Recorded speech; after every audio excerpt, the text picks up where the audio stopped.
Estudo tudo. Olha só, a gente aqui de novo para estudar o Present Perfect, o tempo verbal importante. Estamos aqui no estudotudo.com.br, no nosso curso de língua inglesa, que está acrescentando muito ao seu conhecimento, a você que está aí estudando. Vamos lembrar um pouquinho do que a gente viu? Estudamos no módulo 1 os tempos simples, presente, passado, futuro e condicional. Estudamos no módulo 2 os tempos contínuos, aqueles que têm ing. A gente estudou o verbo to be mais ing, presente, passado, futuro e condicional contínuo. Vimos que esses tempos contínuos mostravam para a gente especificamente ações em progresso, ações em continuidade. E aí a gente iniciou o nosso módulo 3 com aquele tempo verbal que normalmente o aluno teme. Por que o Present Perfect, que é esse tempo que a gente está estudando, que a gente começou na última aula, é um tempo verbal que normalmente o aluno tem um pouquinho mais de dificuldade, mas eu tenho certeza que você que está aí assistindo, você que está aí estudando, fazendo o curso, vai entender perfeitamente, vai conseguir reconhecer o Present Perfect dentro do texto, dentro do vídeo que você está assistindo, na música que você está ouvindo.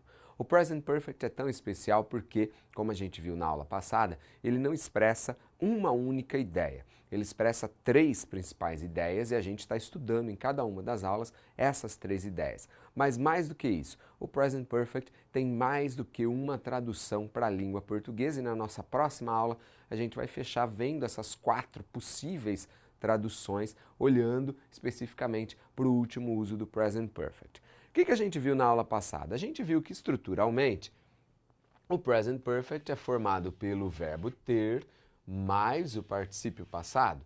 Então vamos lembrar que o verbo ter ele pode ter S ou não se tiver na terceira pessoa. Olha aqui, ó. O have vai ser usado para I, para we, para you e para they.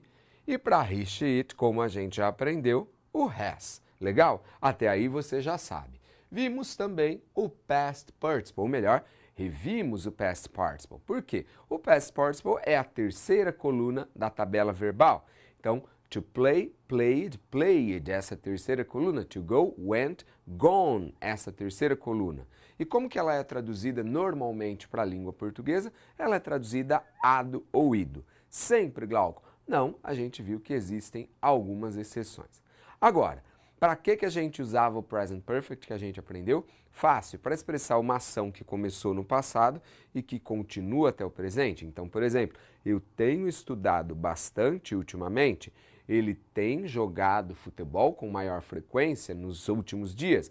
A ação começou no passado e continua até o presente. Porém, esse é só o primeiro uso do Present Perfect. E hoje a gente vai estudar o segundo. Para entender o segundo, a gente vai começar pelo advérbio que vai formar esse tempo verbal com essa semântica, com esse contexto. O advérbio que vai formar o Present Perfect junto com o have, a terceira coluna, é esse cara aqui. Aí você está pensando, já conheço, já vi isso aí, essa palavrinha just, na propaganda de uma grande fabricante de material esportivo. Inclusive estou com tênis dessa fabricante. Pois é. Não é exatamente assim. Just tem várias traduções para a língua portuguesa. Tem lá o Just Do It, dessa fabricante, que é o pratique apenas isso, faça só isso. Just, em algumas situações, pode significar até mesmo a palavra justo.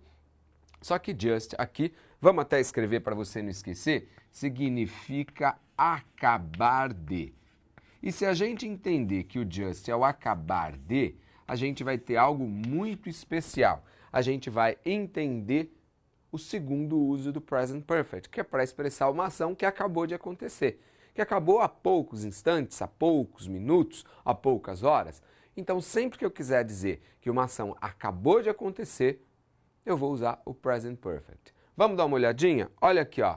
Peter, olha o have, a terceira coluna, e entre eles eu coloco a palavra just. Peter has just arrived from London. Olha aqui de novo, ó. They have just got married. To get married, você sabe, é a expressão ou o verbo se casar.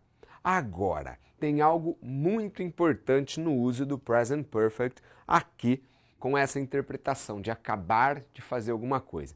Não dá para a gente traduzir mais ao pé da letra.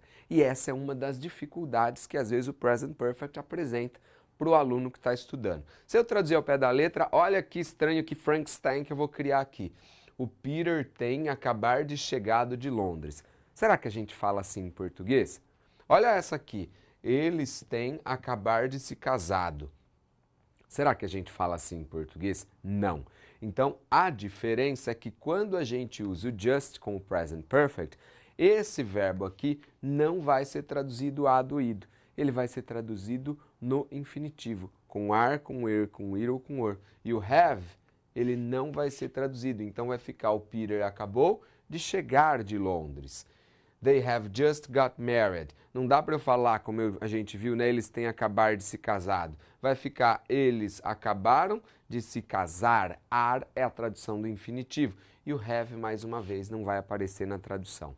Então, a gente começa a perceber que nem sempre, palavra por palavra, dá para a gente traduzir. Às vezes a gente precisa pensar na ideia. E no caso do present perfect, com essa interpretação, é isso que vai acontecer. Legal? Então já vimos duas interpretações do present perfect. A primeira, uma ação que começou no passado e continua até o presente. A segunda, para expressar através dessa palavrinha aqui do just, uma ação que acabou de acontecer.